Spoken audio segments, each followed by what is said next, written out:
बच्चों, आज मैं आपसे कक्षा 12 व्यवसाय अध्ययन के अध्याय 5 संगठन के अंतर्गत औपचारिक और अनौपचारिक संगठन पर चर्चा करूंगा। आइए प्रारंभ करते हैं संगठन के इन प्रकारों के बारे में। देखिए, संगठन के ये जो महत्वपूर्ण प्रकार हैं, ये हैं औपचारिक व अनौपचारिक संगठन। बच्चों, इसको समझने के लिए हम एक उदाहरण देखते हैं। हमारे विद्यालय में प्रधानाचार्य होते हैं। इनके बाद में आपने देखा होगा इंचार्ज नियुक्त होते हैं। इंचार्ज होते हैं। इनके बाद में क्लास टीचर, आपकी कक्षा का मॉनिटर, और उसके बाद में कक्षा के समस्त विद्यार्थी आते हैं, कक्षा के समस्त छात्र आते हैं। यानी जो भी आदेश हैं वो प्रधानाचार्य द्वारा पहले इंचार्ज को प्रदान किए जाते हैं। उसके बाद इंचार्ज उन आदेशों को, निर्देशों को क्लास टीचर को देता है। क्लास टीचर वे आदेश और निर्देश मॉनिटर को प्रदान करते हैं और मॉनिटर उन्हें अपनी कक्षा के समस्त विद्यार्थियों को पहुंचाते हैं। देखिए, ये क्रम इसी तरीके से होता है। कक्षा के जो समस्त छात्र हैं, यदि उनमें से किसी को कोई दिक्कत है तो वह अपने मॉनिटर को उससे अवगत कराते हैं। कोई समस्या है, कोई सुझाव है, तो वह कक्षा के बच्चों द्वारा अपने मॉनिटर को बताए जाते हैं। मॉनिटर उस समस्या को क्लास टीचर को बताता है। क्लास टीचर इस समस्या से इंचार्ज को अवगत कराएगा और इंचार्ज द्वारा प्रधानाचार्य को इसके बारे में अवगत कराया जाता है। यानी एक क्रम निर्धारित है। इस क्रम के आधार पर ही आदेश प्रसारित होते हैं और इसी क्रम के आधार पर जो सुझाव होते हैं, जो शिकायतें होती हैं, वो निम्न स्तर से ऊपर तक जाती हैं। देखिए बच्चों, ये जो इस प्रकार का ढांचा है, यह आता है औपचारिक ढांचे के अंतर्गत, औपचारिक संगठन के अंतर्गत। और आपने अपने विद्यालयों में ये भी देखा होगा कि कई बार जो आपका इंचार्ज है वह किसी विद्यार्थी के साथ सीधे बातचीत करता है। वह सीधे विद्यार्थी को बुलाकर उससे बात करता है, उसके साथ बैठता है और उसकी समस्याओं की जानकारी प्राप्त करता है। इसी प्रकार आपने प्रधानाचार्य को भी देखा होगा कि वो आपके विद्यालय के किसी शिक्षक के साथ बहुत मित्रतापूर्ण व्यवहार करते हैं और उनसे समय समय पर सलाह लेते हैं, सुझाव लेते हैं। देखिए, यहाँ पर ये दोनों अलग अलग पद पर हैं। ये प्रधानाचार्य, इनके बाद इंचार्ज आते हैं, लेकिन टीचर से वो क्या है, सुझाव भी ले रहे हैं, उनसे बात भी करते रहते हैं। तो ये जो इस प्रकार की जो ये गतिविधियां हैं, यह अनौपचारिक संगठन के अंतर्गत मानी जाती है, अनौपचारिक होती है। इसका निर्माण क्या होता है, प्रबंधन द्वारा एक तय प्रक्रिया के अनुसार होता है। अब इसे और आगे देख लेते बच्चों। देखिए, एक जो संगठन होता है उसके अंतर्गत क्या होता है, प्रबंधक होते हैं। हमने देखा था उच्च स्तर के प्रबंधक होते हैं, फिर मध्य स्तर के प्रबंधक होते हैं, उनके बाद निम्न स्तर के प्रबंधक होते हैं और फिर कर्मचारी होते हैं। यहाँ पर क्या होगा, जो भी आदेश हैं वो उच्च स्तर से मध्य स्तर पर, मध्य स्तर से निम्न स्तर पर और निम्न स्तर से फिर कर्मचारियों तक पहुँचते हैं, फोरमैन कर्मचारियों को देते हैं। इसी प्रकार कोई शिकायत है, सुझाव है, तो कर्मचारी अपने प्रबंधकों को, निम्न स्तरीय प्रबंधकों को देते हैं। निम्न स्तरीय प्रबंधक उन्हें मध्य स्तर के प्रबंधकों तक पहुंचाते हैं। मध्य स्तर के प्रबंधक उन शिकायतों और सुझावों को उच्च स्तर के प्रबंधकों तक पहुंचाने का कार्य करते हैं। तो यह जो ढांचा है, यह ढांचा औपचारिक संगठन के अंतर्गत। अब इसी प्रकार आपने ये देखा होगा कई संगठनों के अंदर जो मध्य स्तर के अधिकारी हैं, वे कर्मचारियों से, सीधे कर्मचारियों से संपर्क में रहते हैं। लंच होता है तो वहाँ पर जो कैंटीन होता है उसके अंदर मध्य स्तर का अधिकारी भी बैठकर खाना खा रहा है और उसके सामने उसके जो कर्मचारी हैं, अधीनस्थ कर्मचारी हैं, वो भी वहाँ पर बैठकर खाना खा रहे हैं और आपस में वो क्या कर रहे हैं, एक दूसरे से बातचीत कर रहे हैं। यानी वो एक दूसरे से जो भी समस्याएं हैं, जो भी शिकायतें हैं या जो भी सलाह लेनी है वो ले रहे हैं, एक दूसरे को दे रहे हैं। तो यह औपचारिक संगठन के अंतर्गत आया और यह अनौपचारिक। इस प्रकार से ये औपचारिक और अनौपचारिक संगठन होते हैं और ये हर संगठन में देखने को हमें मिलते हैं। कार्यात्मक संगठन ढांचा और जो प्रभागात्मक संगठन ढांचा होता है उसमें आपको औपचारिक ढांचा देखने को मिलता है, लेकिन जो एक इकाई होती है, एक संगठन होता है, उसमें जो कर्मचारी आपस में संबंध स्थापित करते हैं, सामाजिक आवश्यकताओं के आधार पर संबंध स्थापित कर लेते हैं या व्यक्तिगत आवश्यकता के आधार पर जो आपस में संबंध स्थापित हो जाते हैं, वो अनौपचारिक संगठन के अंतर्गत आते हैं। आपने श्रम संगठनों का नाम सुना होगा। देखिए, उसमें सभी प्रकार के श्रमिक एक साथ मिल जाते हैं और वो अनौपचारिक संगठन बना लेते हैं। तो ये औपचारिक संगठन, अनौपचारिक संगठन, ये संगठन के प्रकारों के अंतर्गत आता है। अब हम इसे विस्तार से देख लेते हैं बच्चों। आइए, औपचारिक संगठन। औपचारिक संगठन से तात्पर्य किसी विशिष्ट कार्य को पूरा करने के लिए प्रबंधकों द्वारा तैयार किए गए ढांचे से है। देखिए, विशिष्ट कार्य को पूरा करने के लिए प्रबंधकों द्वारा जो ढांचा तैयार किया गया है वह औपचारिक संगठन होता है। क्रियात्मक ढांचा और जो प्रभागात्मक ढांचा है वह इसके अंतर्गत आता है। इसमें कार्यरत व्यक्तियों के उत्तरदायित्वों तथा अधिकारों एवं पारस्परिक संबंधों को स्पष्टतः परिभाषित कर दिया जाता है। देखिए, इसके अंतर्गत यह पता होता है कि किसके पास कितने अधिकार हैं, कौन अधिकारी है, कौन अधीनस्थ है, किसको किससे आदेश लेने हैं, किसको जवाब देने हैं, इनका क्रम निर्धारित होता है। यह हमने देखा था, ये जो उच्च प्रबंधक हैं, इसके बाद में कई सारे अन्य मध्य स्तर के प्रबंधक, फिर फोरमैन, सुपरवाइजर, इनके अंतर्गत कई अन्य निम्न स्तर के प्रबंधक और उनके बाद में फिर श्रमिक होते हैं। तो इसमें स्पष्ट होता है कि आदेश कहाँ से लेने हैं, कौन किसे आदेश देगा, साथ ही किसके प्रति किसकी जवाबदेही है, किसके पास कितने अधिकार हैं, इनका इसके अंतर्गत स्पष्ट रूप से उल्लेख होता है, पता चल जाता है। औपचारिक संगठन में ढांचा क्रियात्मक या प्रभागीय हो सकता है। कोई सा भी ढांचा हो सकता है, प्रभागीय ढांचा भी हो सकता है, क्रियात्मक ढांचा भी हो सकता है। उपक्रम को सही तरीके से चलाने के लिए कार्य विवरण तथा नियम और कार्य विधियां जो प्रक्रिया से संबंधित होती हैं को एक स्पष्ट क्रम में समझाया जाता है, जो औपचारिक संगठन के माध्यम से संभव होता है। देखिए, किसी भी उपक्रम को यदि सही तरीके से चलाना है तो उसके लिए कार्य विवरण को सही तरीके से समझाया जाना चाहिए। नियम, कार्य विधियों की स्पष्ट रूप से व्याख्या होनी चाहिए, उस प्रक्रिया को एक स्पष्ट तरीके से समझाना चाहिए, जो कि सिर्फ औपचारिक संगठन में ही संभव है, क्योंकि इसके अंतर्गत ये पता होता है कि कौन किसके प्रति जवाबदेह होता है, कौन अधिकारी है, कौन अधीनस्थ है, किससे आदेश लेना है, किसको जवाब देना है, किसके प्रति हम कार्य करेंगे, किसका कितना उत्तरदायित्व है। ये औपचारिक संगठन में सब कुछ तय होता है।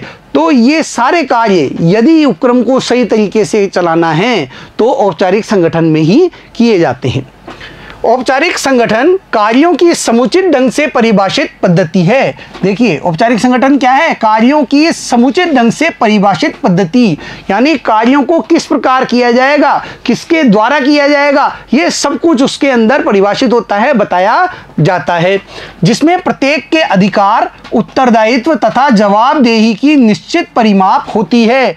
देखिए, प्रत्येक के, हर व्यक्ति के कितने अधिकार हैं, उनके कितने उत्तरदायित्व हैं, कितनी जवाबदेहिता है, इसका सब कुछ उल्लेख औपचारिक संगठन में होता है। औपचारिक संगठन में सबको ये पता होता है कि हमारे पास क्या अधिकार हैं, कितना हमारा उत्तरदायित्व बनता है, हमारी जवाबदेही किसके प्रति है। तो यह औपचारिक संगठन में होता है। और यह परिभाषा दी थी लुईस एलन ने। जब दो या दो से अधिक व्यक्तियों की क्रियाएं समान उद्देश्य की पूर्ति के लिए जानबूझकर समन्वित की जाती है तो उसे औपचारिक संगठन कहते हैं। देखिए, संगठन में क्या होता है, कई सारे व्यक्ति संगठन के जो उद्देश्य होते हैं उनको पूरा करने के लिए कार्य करते हैं, विभिन्न प्रकार की क्रियाएं करते हैं। तो औपचारिक संगठन में उन सभी की क्रियाओं को समन्वित किया जाता है, जानबूझकर समन्वित करने का कार्य किया जाता है। देखिए, और इनके उद्देश्य क्या होते हैं, समान उद्देश्य की पूर्ति के लिए वो व्यक्ति कार्य कर रहे होते हैं, तो उन्हें समन्वित करने का प्रयास औपचारिक संगठन में किया जाता है। यह परिभाषा दी चेस्टर बर्नार्ड द्वारा। औपचारिक संगठन के लक्षण। अब औपचारिक संगठन के क्या लक्षण होते हैं बच्चों, देखते हैं। इसमें विभिन्न कार्यों की स्थिति तथा उनके आपसी संबंधों का स्पष्टीकरण होता है। देखिए, कार्य कौन करेगा इसकी स्पष्ट व्याख्या होती है, किसके प्रति वह जवाबदेह है इसकी स्पष्ट व्याख्या होती है, वह किसको रिपोर्ट करेगा यह भी उसे पता होता है, किससे वह आदेश लेगा यह भी उसे पता होता है। इसमें यह स्पष्ट करता है कि कौन किसको रिपोर्ट करेगा, किसके प्रति जवाबदेही होगी, यह इसके अंतर्गत बिल्कुल स्पष्ट होता है। यह योजनाओं के उद्देश्यों को प्राप्त करने का साधन है। और जो औपचारिक संगठन है इसके अंतर्गत जो योजनाओं के अंतर्गत जो हमने उद्देश्य निर्धारित किए थे उनको प्राप्त करने का एक साधन होता है, क्योंकि यह नियमों एवं कार्य विधियों पर आधारित होता है। क्योंकि औपचारिक संगठन नियमों पर आधारित होता है और कार्य विधियों पर आधारित होता है। इसमें एक कार्यों का निश्चित क्रम होता है जिसके आधार पर कार्य को किया जाना है। तीसरा, इसमें सभी प्रभागों के प्रयासों को समन्वित, अंतर संबंध एवं एकीकृत किया जाता है। देखिए, जितने भी प्रभाग एक उपक्रम में होते हैं उन सभी के प्रयासों को समन्वित किया जाता है, एकीकृत किया जाता है, उनमें संबंध स्थापित किया जाता है। एक जो इकाई है उसके अंदर कई सारे विभाग बने हुए हैं, एक विभाग, दो, तीन, उत्पादन विभाग भी है, लेखा विभाग भी है और क्रय विभाग भी है। इसी प्रकार जो इकाई दो है, एक है, उसमें भी इसी प्रकार के विभाग बने हुए हैं।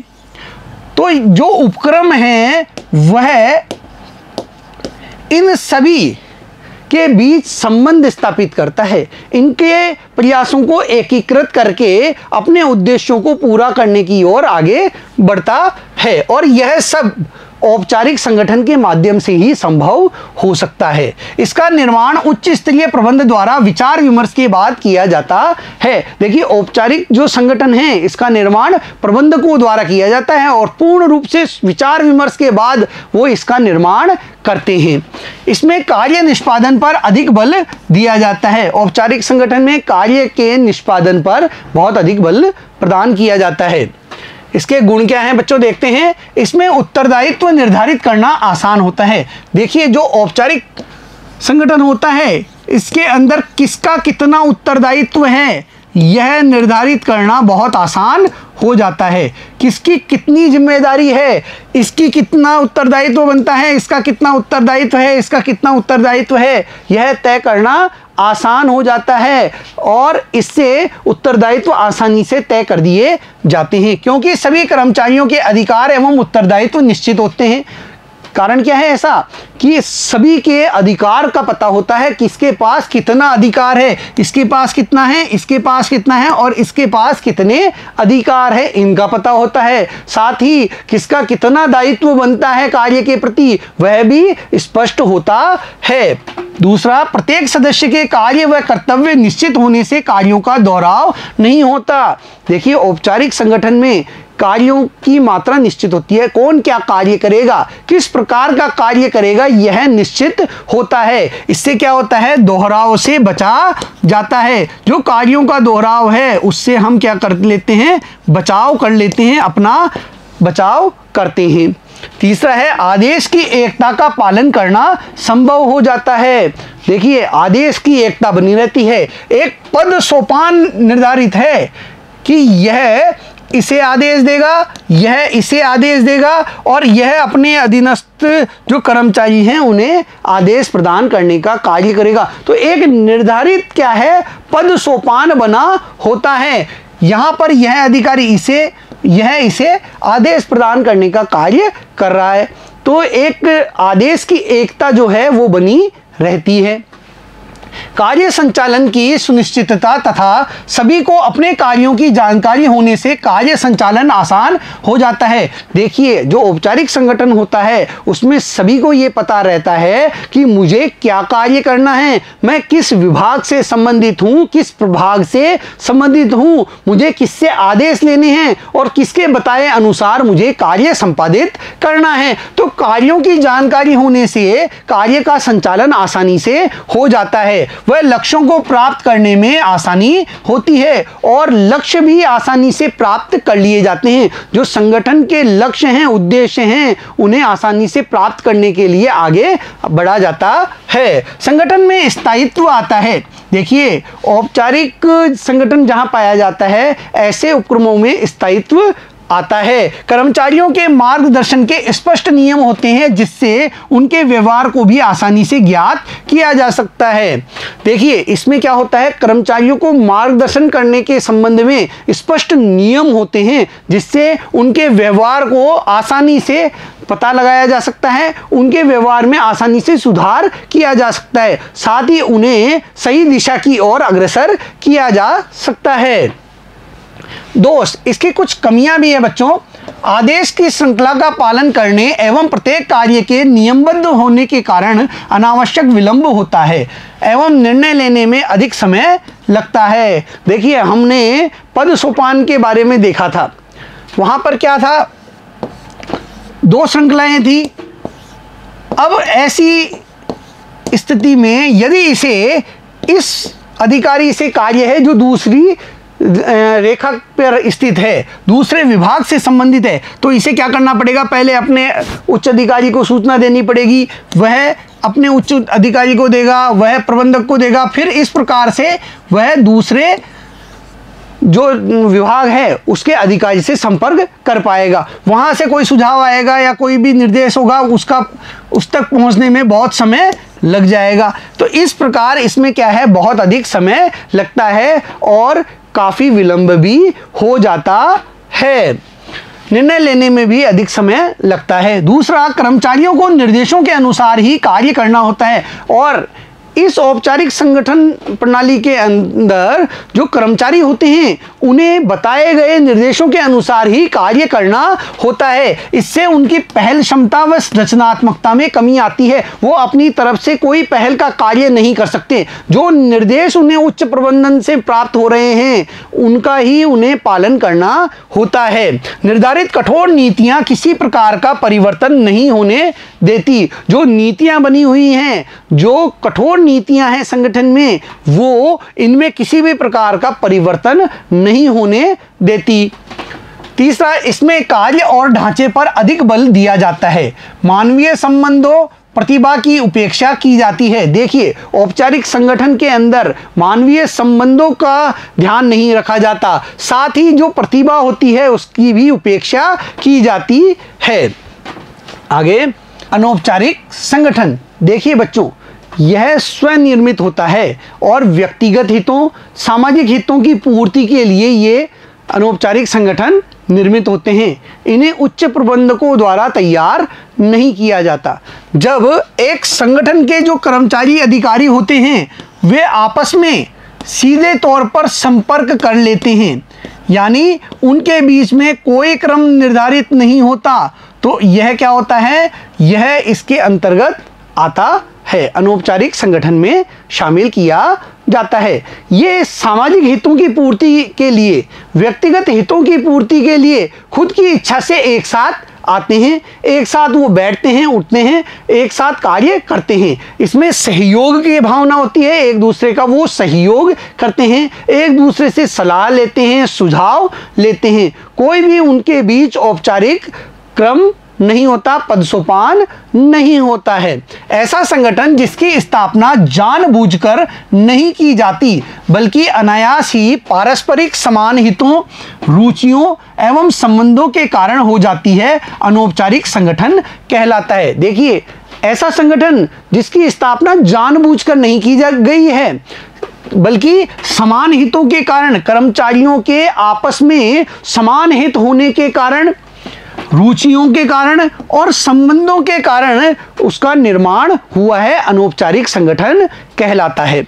जब व्यक्ति आधिकारिक तौर पर बतलाई गई भूमिकाओं से परे आपस में मेल मिलाप से कार्य करते हैं, जब अधिकारी जो उन्हें औपचारिक संगठन के अंतर्गत जिम्मेदारी दी गई है उससे अलग हटकर वे आपस में संबंध स्थापित करते हैं, मेल मिलाप का कार्य करते हैं, तो अनौपचारिक संगठन का निर्माण होता है। औपचारिक संगठन में एक पद सोपान था, एक पद सोपान हमने देखा, एक पदानुक्रम के आधार पर क्रम निर्धारित था, लेकिन यह जो अधिकारी है यह सीधे तौर पर इससे जुड़ा हुआ है और इनके बीच में आपस में बहुत मधुर संबंध है। ये एक दूसरे के साथ उठते हैं, बैठते हैं, एक दूसरे से सलाह लेते हैं, एक दूसरे से बातचीत करते हैं, तो वह अनौपचारिक संगठन में आता है।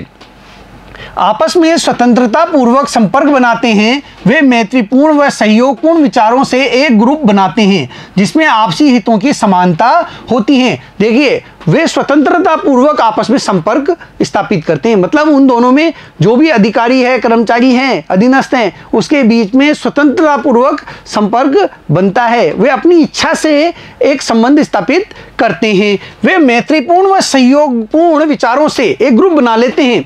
कई सारे कर्मचारी उसमें होते हैं, कई सारे अधिकारी भी होते हैं जो कि आपस में सहयोग करने के लिए या मित्रता के आधार पर एक ग्रुप बना लेते हैं जिसमें आपसी हितों की समानता होती है, सबके हितों की क्या होती है, उसमें समानता होती है। इससे अनौपचारिक संगठन का निर्माण होता है और इससे ही अनौपचारिक संगठन बनता है जिसमें अलग अलग पद पर, अलग अलग पदानुक्रम पर स्थित अधिकारी, कर्मचारी आपस में बैठते हैं और वो एक ग्रुप बना लेते हैं जो कि आपसी हितों की समानता के आधार पर निर्मित होता है, मित्रता के आधार पर निर्मित होता है। इस ढांचे का प्रयोजन मनोवैज्ञानिक संतुष्टि प्राप्त करना होता है और इस ढांचे का जो प्रयोजन है वह मनोवैज्ञानिक संतुष्टि प्राप्त करना है।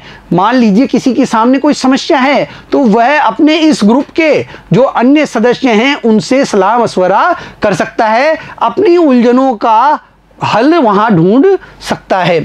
उदाहरण, मध्यावकाश में कर्मचारी एवं अधिकारी एक साथ बैठकर खाना खाते हैं, गपशप करते हैं, चाहे वे किसी भी विभाग या स्तर के क्यों न हो, किसी भी विभाग का है, किसी भी स्तर का है, लेकिन वह अधिकारी और कर्मचारी मध्यावकाश में एक जगह बैठते हैं, लंच करते हैं, आपस में गपशप करते हैं, आपस में बातचीत करते हैं, तो यह अनौपचारिक संगठन के अंतर्गत आता है।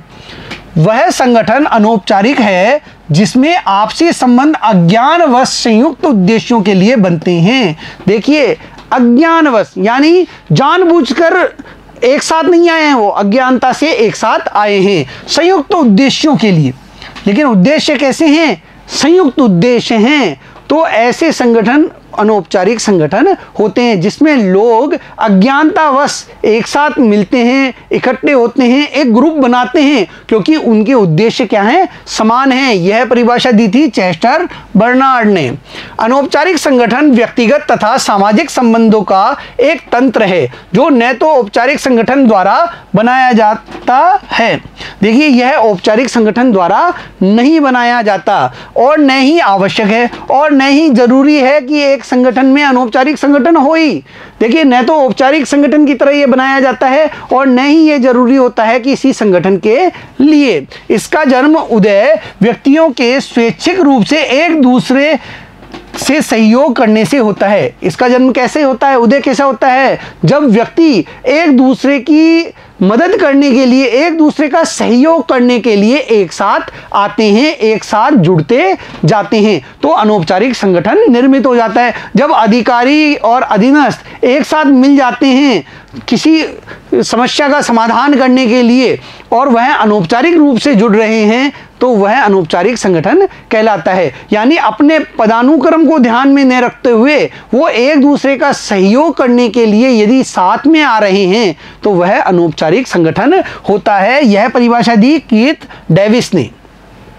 अनौपचारिक संगठन के लक्षण देखिए, अनौपचारिक संगठन के क्या लक्षण हैं? इसका उदय औपचारिक संगठन में होता है। सबसे बड़ी बात, इसका उदय कहाँ होता है? औपचारिक संगठन में होता है। क्योंकि जो अधिकारी है, देखिए जो अधिकारी है, जो कर्मचारी है, अधीनस्थ हैं, वह कहाँ होते हैं? वह होते हैं औपचारिक संगठन में।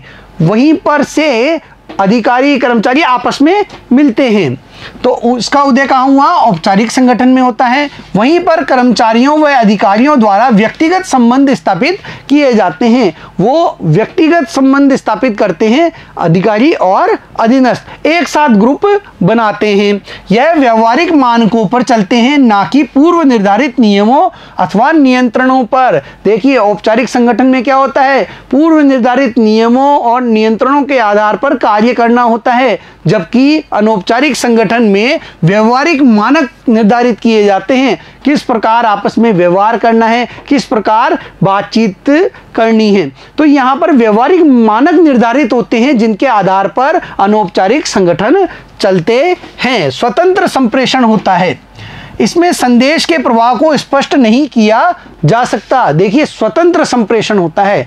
जैसे औपचारिक संगठन में संप्रेषण का एक निर्धारित मार्ग था, इसी क्रम में संप्रेषण होना है, तो उसी क्रम में क्या होता है? संप्रेषण होता है। लेकिन अनौपचारिक श्रृंखला में ऐसा नहीं है। यहां पर आपस में किसी भी प्रकार से संप्रेषण किया जा सकता है, यानी कोई भी किसी से भी संप्रेषण कर सकता है। यहां पर कोई भी क्रम निर्धारित नहीं होता है, अनायास ही इसका निर्माण होता है, और इसका निर्माण अनायास ही हो जाता है, अपने आप हो जाता है। इसके लिए कोई विशेष प्रयास करने की आवश्यकता भी नहीं होती है। कोई निश्चित ढांचा या रूप नहीं होता, बल्कि सदस्यों में एक सामाजिक संबंधों का मनोवैज्ञानिक तंत्र होता है। देखिए इसका कोई निश्चित ढांचा नहीं होता। कितने ग्रुप में सदस्य होंगे यह भी निर्धारित नहीं होता। कितने लोग होंगे, किस प्रकार से वो आपस में सहयोग करेंगे, इसका कोई निर्धारण इसके अंतर्गत नहीं होता। यह अनिश्चित होता है। इसमें सदस्यों के बीच एक सामाजिक संबंध स्थापित हो जाते हैं, जो कि मनोवैज्ञानिक तंत्र के आधार पर होता है। एक दूसरे की समस्याओं को दूर करने के लिए वो आपस में साथ आते हैं, एक दूसरे की मदद करते हैं, एक दूसरे का सहयोग करते हैं। गुण देखिए, इसके कुछ गुण हैं। अनौपचारिक संगठन में सूचनाएं तेजी से पहुंचती हैं तथा उनकी प्रतिपुष्टि भी शीघ्र हो जाती है। देखिए इसके अंतर्गत सूचनाएं बड़ी तेजी से प्रसारित होती हैं, इसमें कोई निर्धारित क्रम नहीं होता, तो सूचनाएं क्या है? तेजी से प्रसारित होती हैं और उनकी प्रतिपुष्टि, उनका फीडबैक भी तुरंत ही प्राप्त हो जाता है। वो सही हैं या गलत हैं इसका पता तुरंत ही लग जाता है। सदस्यों की सामाजिक आवश्यकताओं की पूर्ति होती है। सभी सदस्य संगठनात्मक व व्यक्तिगत मुद्दों पर एक दूसरे का साथ देते हैं, जिससे कार्य संतुष्टि में वृद्धि होती है व संगठन में अपनत्व की भावना बढ़ती है। देखिए इसमें जो अनौपचारिक संगठन तैयार होता है उसके अंतर्गत संगठनात्मक व्यक्तिगत मुद्दों पर सभी लोग एक दूसरे के साथ होते हैं। अनौपचारिक संगठन के जितने भी सदस्य होते हैं वे एक दूसरे का सहयोग करते हैं, एक साथ चलते हैं, जिससे कार्य संतुष्टि बढ़ती है, जिससे उनकी कार्य संतुष्टि भी बढ़ती है। आपस में अपनत्व की भावना भी बनी रहती है। संगठन के लक्ष्यों को प्राप्त करने में सहायता मिलती है और इससे उपक्रम के लक्ष्यों को प्राप्त करने में सहायता मिलती है। यदि किसी कर्मचारी को कोई समस्या है तो वह अपने अधिकारी से बेझिझक अनौपचारिक संप्रेषण के माध्यम से अनौपचारिक संगठन में वार्तालाप कर सकता है, उससे सुझाव प्राप्त कर सकता है, अपनी समस्याओं का निवारण कर सकता है। इसमें अधीनस्थ बिना किसी डर के अपनी बात अधिकारियों तक पहुंचा देता है। वह योजनाओं व नीतियों पर अपनी प्रतिक्रिया प्रकट करता है। देखिए, वह बिना किसी झिझक के अपनी जो प्रतिक्रिया है योजनाओं के बारे में बता देता है और नीतियां जो संगठन में हैं उनके बारे में वह अपने अधिकारियों को बिल्कुल बेझिझक होकर स्पष्ट रूप से अपनी सारी बात बता देता है। कोई समस्या है तो उस समस्या को भी वह प्रकट कर देता है। कोई सुझाव है तो वह सुझाव भी वह अपने अधिकारियों को दे देता है, जो कि औपचारिक संगठन में संभव नहीं हो पाता है। दोस्त, इसमें कुछ कमियां भी हैं बच्चों। इसमें अफवाहें तेजी से प्रसारित होती हैं। देखिए, अनौपचारिक संगठन में जो अफवाहें हैं वो बहुत तेजी से फैलती हैं, क्योंकि इसके अंदर सूचनाओं का जो प्रवाह है वो बहुत तेज गति से होता है। यदि कोई गलत सूचना प्रसारित हो गई तो वह बड़ी तेजी से सभी लोगों तक पहुंच जाती है, जो संगठन के लिए विघटनकारी हो सकती है और यह एक संगठन उपक्रम के लिए विघटनकारी भी हो सकती है। यह औपचारिक संगठन के विपरीत कार्य कर सकता है और जो ये गलत सूचनाएं प्रसारित हो गई हैं, अफवाहें प्रसारित हो गई है, यह औपचारिक संगठन के विपरीत कार्य कर सकती हैं।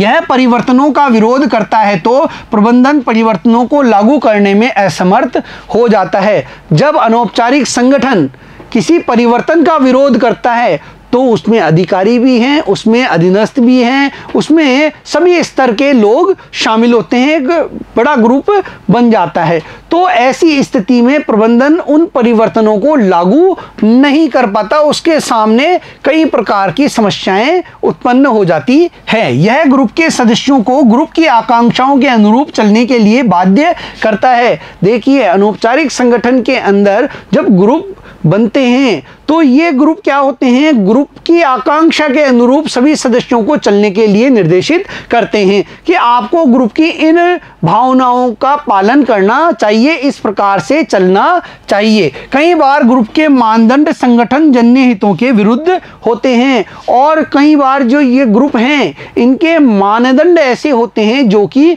संगठन के हित के विरुद्ध होते हैं, जो हमारा उपक्रम है उसके उद्देश्यों के विरुद्ध हैं, उसके हितों के विरुद्ध हैं। तो ऐसी स्थिति में ये संगठन को भी नुकसान पहुंचाते हैं। एक उद्यम के लिए अनौपचारिक संगठन का भी उतना ही महत्व है जितना औपचारिक संगठन का होता है। देखिए, एक उपक्रम के लिए औपचारिक संगठन और अनौपचारिक संगठन दोनों का ही बराबर महत्व होता है। तो प्रबंधकों को यह चाहिए कि वह अपने उपक्रम में औपचारिक संगठन तो बनाता ही है, साथ ही साथ अनौपचारिक संगठनों के भी निर्माण को उसे बढ़ावा देना चाहिए, क्योंकि दोनों प्रकार के संगठन मिलकर ही एक उपक्रम को आगे ले जाने में सहयोग करते हैं। इस हेतु प्रबंधकों को दोनों प्रकार के संगठनों का युक्ति संगत उपयोग करना चाहिए ताकि संगठन का कार्य सुगमता पूर्वक चल सके। देखिए, इससे क्या होता है, संगठन का कार्य बड़ी आसानी से चल सकता है। औपचारिक संगठन के अंतर्गत कोई भी शिकायत सुझाव है, डायरेक्ट जो अधीनस्थ होता है वह उच्च अधिकारी से बात नहीं कर सकता, क्योंकि वहां पर एक पदानुक्रम बना हुआ है। लेकिन अनौपचारिक संगठन के अंतर्गत वह अपनी सुझाव और शिकायतें सीधे उच्च अधिकारी तक पहुंचा सकता है, उसके सामने वह प्रतिक्रिया प्रकट कर सकता है। इससे उच्च अधिकारी को निम्न स्तर के अधिकारियों कर्मचारियों से संबंधित जो समस्याएं हैं उसके बारे में जानकारी प्राप्त होती है, वह उनसे आसानी से सुझाव प्राप्त कर सकता है। तो देखिए, अनौपचारिक संगठन भी लाभदायक होता है और औपचारिक संगठन भी एक उपक्रम के लिए लाभदायक होता है। बच्चों, अब इन दोनों में अंतर देख लेते हैं। औपचारिक एवं अनौपचारिक संगठन में अंतर।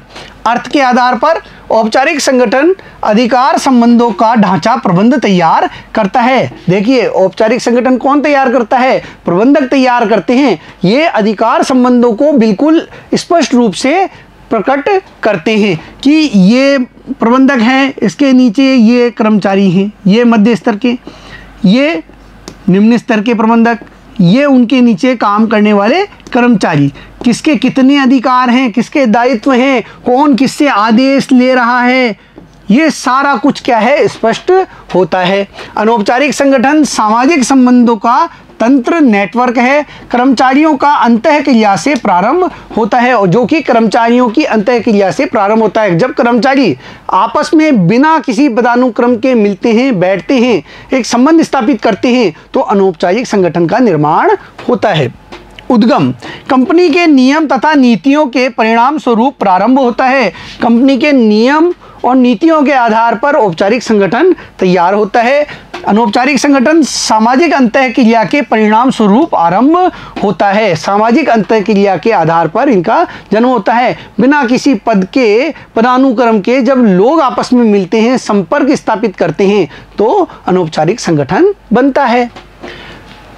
अधिकार के आधार पर औपचारिक संगठन में प्रबंध में स्तर की क्षमता अनुसार दृष्टिगोचर होता है। किसके कितने अधिकार हैं, यह प्रबंध के स्तरों के आधार पर निर्धारित होता है। उच्च प्रबंधकों के अधिकार अधिक होते हैं, मध्य स्तर के उससे कम, निम्न स्तर पर उससे कम अधिकार होते हैं। अधिकार के आधार पर अनौपचारिक संगठन में व्यक्तिगत गुणों से दृष्टिगोचर होता है। यह व्यक्ति के व्यक्तिगत गुणों से स्पष्ट होता है कि उसके पास कितने अधिकार हैं। एक ग्रुप में सभी के पास समान अधिकार होते हैं, लेकिन व्यक्ति में यदि नेतृत्व करने के गुण हैं तो उसके पास अधिक अधिकार हो जाते हैं, ताकि वह लोगों को निर्देशित कर सके।